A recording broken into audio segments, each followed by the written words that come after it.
നിങ്ങളുടെ ഫേവറേറ്റ് സീരിയലുകൾ ടിവിയിൽ വരുന്നതിന് മുൻപേ സൺ നെക്സ്റ്റ് ആപ്പിൽ കാണാം. ഇനി എല്ലാവർക്കും മുൻപേ കാണൂ. ഇപ്പോൾ തന്നെ സൺ നെക്സ്റ്റ് ആപ്പ് ഡൗൺലോഡ് ചെയ്ത് സബ്സ്ക്രൈബ് ചെയ്യൂ.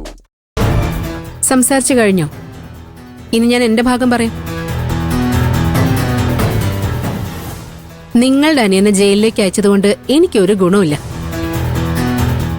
ആകാശ് ഡെയിലി ഓഫീസിലെത്തണം, എന്നെ കാണണം, എന്റെ ഓർഡറുകൾ അനുസരിക്കണം. അതാണ് എന്റെ സന്തോഷം. അതിനുവേണ്ടിയാ ആകാശിനെ ഈ കേസിൽ നിന്ന് ഞാൻ രക്ഷിച്ചത്. അല്ലാതെ നിങ്ങൾ പറഞ്ഞതുപോലെ ആകാശിന്റെ കാമുകനായതുകൊണ്ടൊന്നുമല്ല. ആകാശ് ഓഫീസിൽ കിടന്ന് കഷ്ടപ്പെടണം, അതിനുവേണ്ടിയാ ഞാൻ അവന്റെ ജോലി കളയാതെ നോക്കിയത്. മനസ്സിലായി ശ്രേയ. മനസ്സിലൊന്നും കാണാതെ ഇങ്ങനെയൊന്നും ചെയ്യില്ലെന്ന് ഞങ്ങൾക്കറിയാം. ശ്രേയ അത് കറക്റ്റായിട്ടാ പറഞ്ഞേ. ഇവന്റെ നിർബന്ധം കൊണ്ടാ ഞങ്ങളിപ്പോ ഇങ്ങോട്ട് വന്നേ. ഇവന്റെ മനസ്സിന് ഒരു സമാധാനം ഉണ്ടാവില്ല. അതുകൊണ്ട് ശ്രേയയുടെ മനസ്സറിയാനായിട്ടാ വന്നത്. ഒന്നും വിചാരിക്കരുത്. സോറി മാഡം, ഇപ്പോ മനസ്സിന് സമാധാനം കിട്ടി. ഞാൻ പറഞ്ഞതെല്ലാം തിരിച്ചെടുത്തു. സോറിയുടെ ആവശ്യമൊന്നുമില്ല.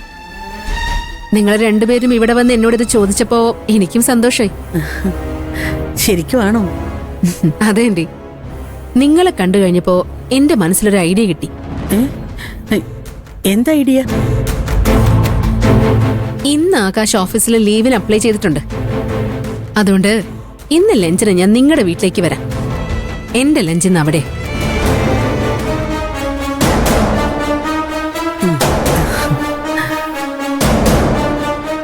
ഞാൻ വരുന്നതിൽ എന്തെങ്കിലും വിരോധമുണ്ടോ? ഏയ് ഇല്ല. എന്താ ശ്രേയ അങ്ങനെ ചോദിച്ചത്? എപ്പോഴാണെങ്കിലും ആ വീട്ടിൽ വന്ന് കയറേണ്ടതല്ലേ. ശ്രേയ ധൈര്യമായിട്ട് വാ.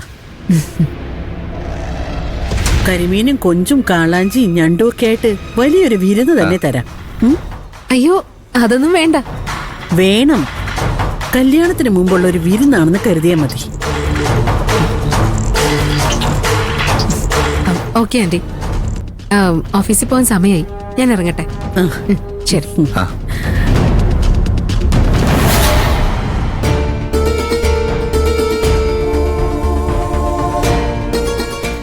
വന്നേ. വാ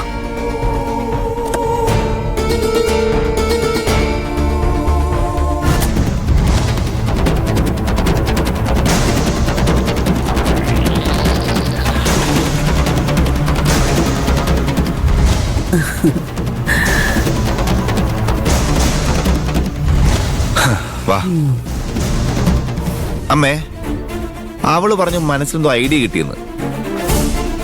അത് കഴിഞ്ഞ് ഉച്ചയ്ക്ക് ഭക്ഷണം കഴിക്കാൻ വരാമെന്നും പറഞ്ഞു. ഇതായിരുന്നു അവളുടെ ഐഡിയ. എടാ, അവള് പറഞ്ഞ നിനക്ക് മനസ്സിലായില്ലേ? ആകാശ് ഇന്ന് ലീവല്ലേ, അതുകൊണ്ടാ അവൾ ഉച്ചയ്ക്ക് വരാന്ന് പറഞ്ഞു. ഓ, ലീവെടുത്ത് സമാധാനമായിട്ട് വീട്ടിലിരിക്കുന്ന ആകാശിന്റെ സന്തോഷം ഇല്ലാതാക്കാനാ അതിന് അവളുടെ വരവ്. അതാണ് അവള് പറഞ്ഞു വെച്ചത്. ശ്രേയ ഒരു സാധാരണ പെണ്ണല്ലടാ.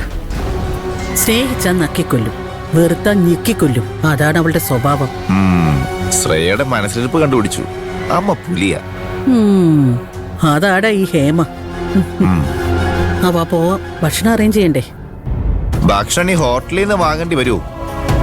വാ കേറ്.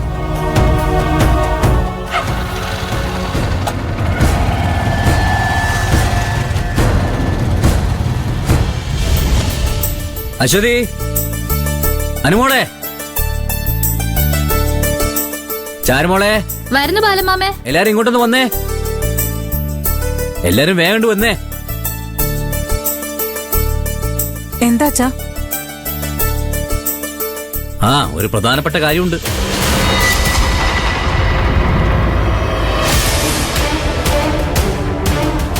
എന്താച്ചാ, വിശേഷം വല്ലതുണ്ടോ? അത് മോൾക്ക് എങ്ങനെ മനസ്സിലായി? അച്ഛനെല്ലാരെയും വിളിക്കുമ്പോ കാര്യം അറിയാലോ. ചാരുമോൾ എവിടെ? കാക്കോത്തി അമ്പലത്തിൽ പോയി വന്നിട്ട് ഡ്രസ്സ് മാറുകയാണച്ചാ. ആണോ? ശരി, ചാരുമോള് വരട്ടെ, എന്നിട്ട് കാര്യം പറയാം.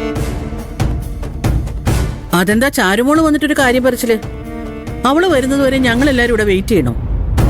നീ വെയിറ്റ് ചെയ്യണ്ട, നിന്നോട് ആരും വിളിച്ചില്ലല്ലോ.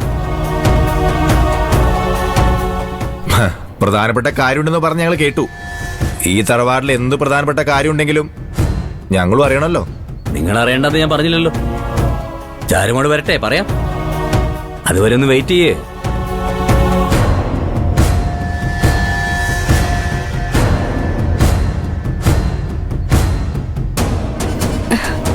അച്ഛാ, ചാരു ചേച്ചി വന്നു.